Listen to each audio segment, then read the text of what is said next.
আবু হুরায়রা রাদিয়াল্লাহু তাআলা আনহু হতে বর্ণিত, রাসূলুল্লাহ সাল্লাল্লাহু আলাইহি সাল্লাম বলেন, তোমরা কি জানো সব থেকে নিম্ন সব থেকে গরিবকে?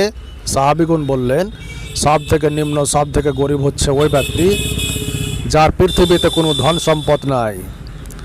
তখন রাসূল সাল্লাল্লাহু আলাইহি সাল্লাম ইরশাদ করলেন, পৃথিবীতে সব থেকে গরিব সব থেকে নিম্ন হচ্ছে ওই ব্যক্তি যে কাল কিয়ামতের কোর্টে অনেক বড় বড় নেকি নিয়ে, অনেক জাকাতের নেকি নিয়ে, অনেক হজের নেকি নিয়ে, সলাতের নেকি নিয়ে, সাদকার নেকি নিয়ে, সে এক কথায় অনেক বড় বড় নেকি নিয়ে কাল কিয়ামতের কোর্টে উপস্থিত হবে, কিন্তু একে অন্যায়ভাবে হত্যা করেছে, কাউকে অন্যায়ভাবে প্রহার করেছে, কোনো মানুষকে অন্যায়ভাবে অপবাদ দিয়েছে, কোনো মানুষের ওপর জুলুম অত্যাচার করেছে, কোনো মানুষের ধন সম্পদ অন্যায়ভাবে আত্মসাৎ করে ভক্ষণ করেছে, কোনো ইয়াতিমকে লাথি মেরে বাড়ি থেকে তাড়িয়ে দিয়েছে।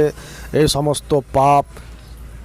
সমস্ত পাপের দরুন তাকে সমস্ত নেকি দিয়ে পরিশোধ করতে হবে। একে নেকি দিয়ে পরিশোধ করতে হবে, ওকে নেকি দিয়ে পরিশোধ করতে হবে।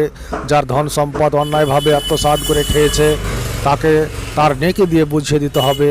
এই সমস্ত জিনিস তাকে নেকি দিয়ে বুঝিয়ে দিতে হবে। শেষ পর্যন্ত যখন তার নেকি সমস্ত শেষ হয়ে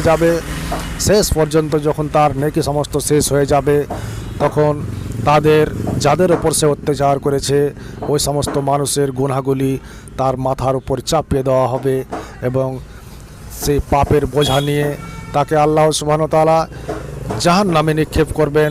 এই হাদিস দ্বারা বোঝা যায় যে অত্যাচার করা, কোনো মানুষের মাল অন্যায়ভাবে ভক্ষণ করা বড় মহাপাপ। কিয়ামতের দিন অত্যাচার হবে অন্ধকার, সেদিন তার কোনো সহযোগীকারী থাকবে না, সেদিন তার পাপের বোঝা নিয়ে তাকে জাহান্নামে যেতে হবে। তাই বলছিলাম, খবরদার, খুব সাবধান কোনো মানুষের উপর অত্যাচার করা থেকে এবং কোনো মানুষের মাল অন্যায়ভাবে আত্মসাৎ করা থেকে বেঁচে থাকার চেষ্টা করুন। এবং এই বলে আমার বক্তব্য করছি। আসসালামু আলাইকুম ওয়া রাহমাতুল্লাহি ওয়া বারাকাতুহু।